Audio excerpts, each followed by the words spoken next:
So there are many privileges as to being a speaker at TEDx, and one of them is that they have a dinner the night before. And the people were quite pleasant last night. In fact, they were really terrific, but I don't see the two in the audience who seemed a little aggressive towards me. And one of them said, what are you going to talk about tomorrow? And I don't know, I reacted by saying I haven't thought about it yet.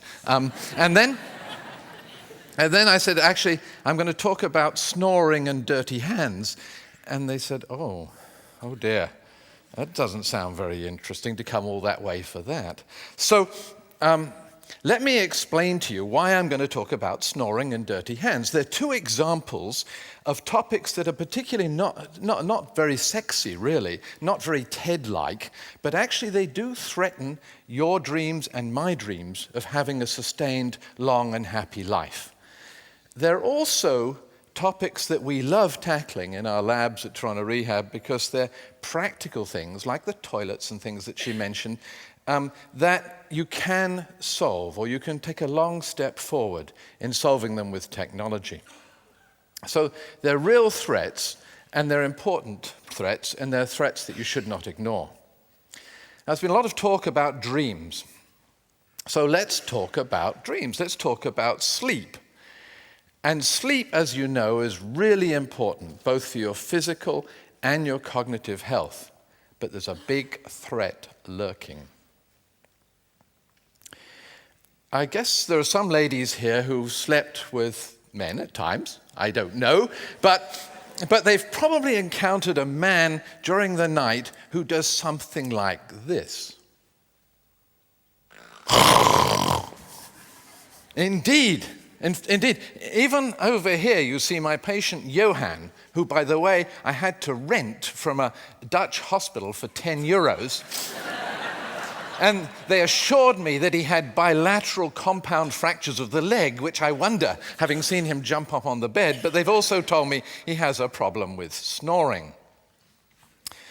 So actually, there's one colleague of mine who we measured recently stopped breathing on average 86 times an hour during the night for more than 10 seconds. And that would be regarded as a severe case of obstructive sleep apnea. If you add that up, that's more than 15 minutes in an hour that you're not breathing. So it's not surprising that the consequences are more than just being sleepy. They're also significant cardiovascular consequences, and this is why you need to be interested. Now, it always used to be taught that the problem was with obese people, that they had fat around the neck, and when you were sleeping, somehow the fat pad would press on your throat and obstruct the flow of air. But that is not really what we're seeing, because we're seeing a lot of quite thin people who have sleep apnea as well. And what's happening is that during the day we're sitting, particularly men, as you'll get to see in a minute, are sitting, and during the day fluid begins to accumulate in our legs. Our ankles swell. And yes, indeed. And Doctors Bradley and Udoli at our institute have developed a new theory. And what happens in that theory is that when people lie down at night, that fluid starts to flow back up. And you'll see the ankles shrink, and you'll see the neck swell, particularly in men. In women, the baby-making parts seem to stop that happening as much.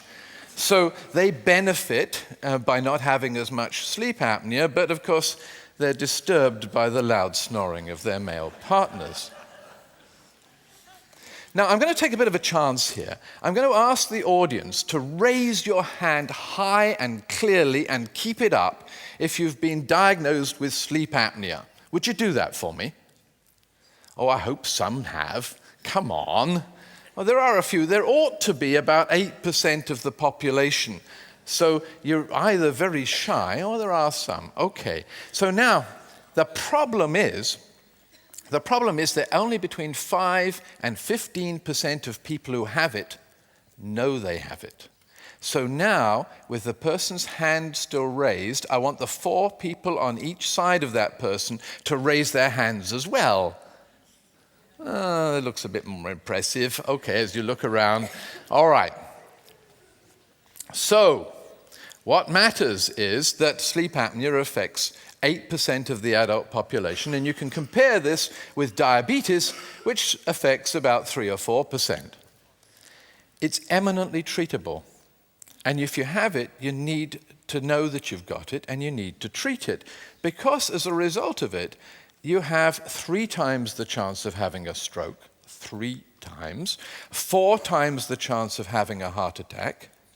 You have a higher chance of having cancer, and there's some debate now, but you may have a chance between 2 and 30 times, depending on the severity of the sleep apnea, of being a driver involved in a serious road accident.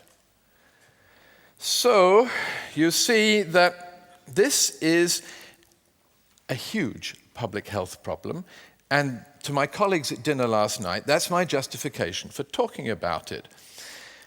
Here's why it's a hidden problem. If you want to be diagnosed, you have to be admitted to a sleep clinic, and you have lots of wires and electrodes put on you, and then you're told to go to sleep.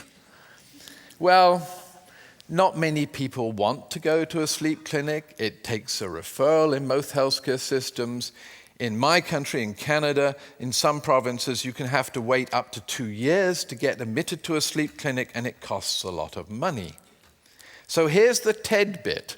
We decided that we needed to develop a reliable testing method that could be used at home without a technician supporting it, and that was essentially disposable in cost. So around the world, we could begin at least, first of all, to identify it, and then treat it, and then avoid these huge, huge healthcare costs. Now, Doctors Alsher, Levchenko, and Pong did it, and Johan is wearing one here. Johan, be careful, you mustn't move your leg.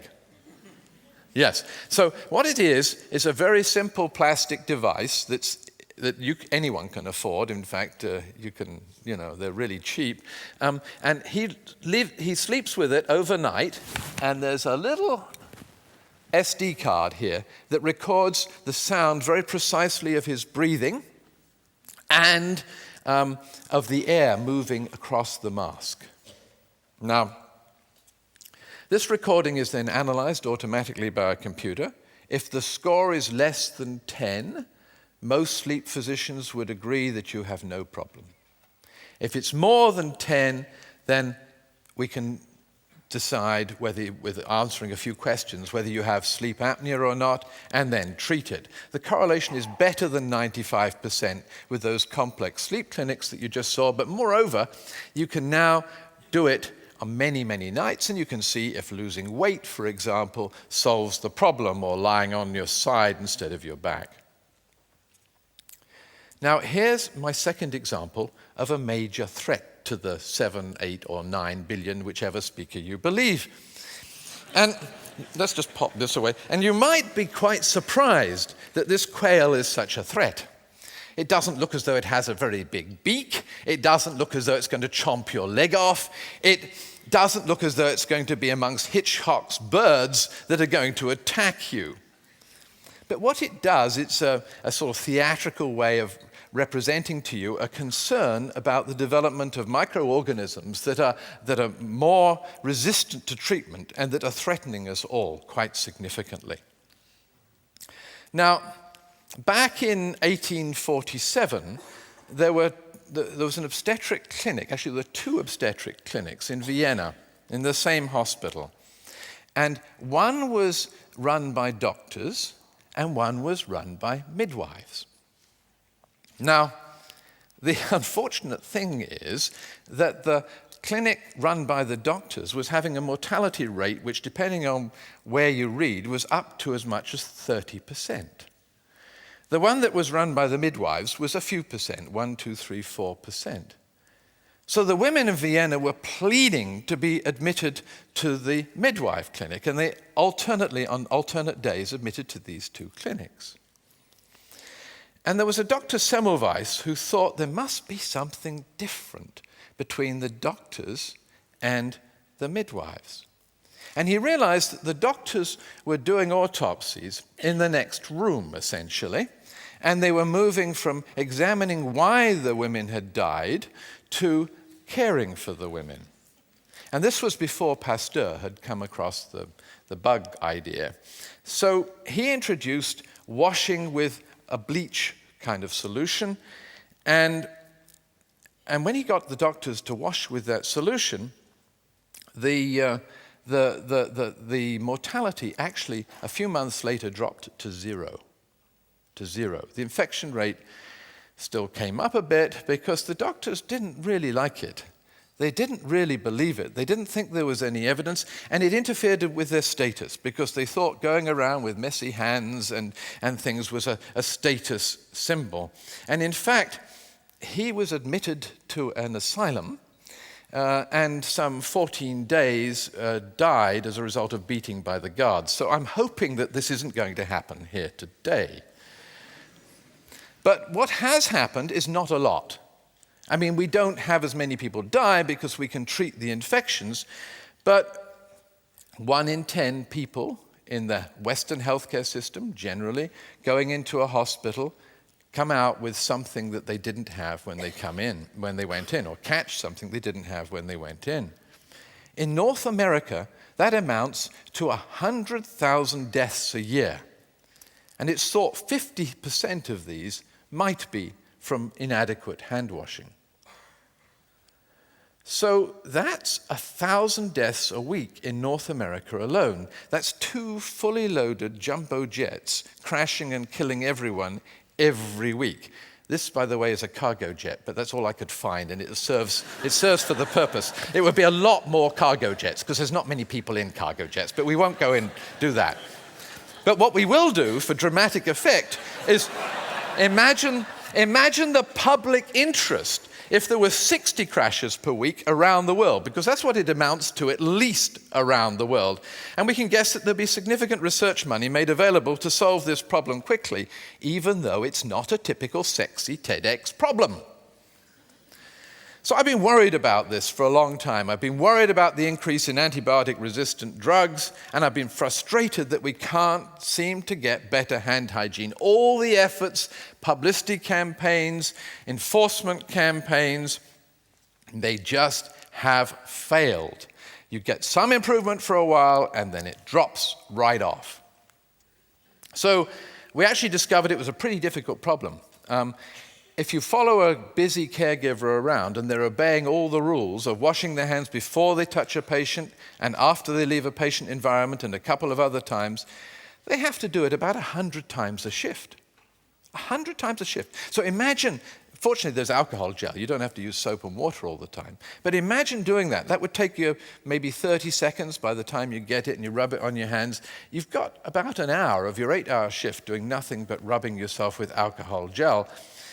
And by the way, gloves are not an alternative, so do not be kidded. If you're ever in an institution and someone comes up to you and put gloves on, have the strength of character to ask if they washed their hands. Gloves are not the protection that you need. So it's not an easy task. Pressures cause you to forget it. The rules of hand hygiene are not always easy. You go up to a bed and you find that the patient has fouled the bed, and you take the dirty sheets and you're supposed to wash your hands as you go out. You put them on the floor, wash your hands and pick them up and go out. Some hospitals in the US have gone so far now, and it's becoming quite popular, to actually have people in low-wage countries watch closed-circuit televisions watching washing stations for nursing staff so they can prove against liability suits that their staff are hand-washing.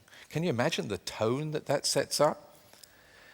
So you guessed it, we set about developing another little inexpensive plastic device to solve the problem, and we've actually demonstrated that it more than doubles hand hygiene, and it's sustainable for a year. That's as far as we've gone so far. I have no reason to believe it's not sustainable in the long term.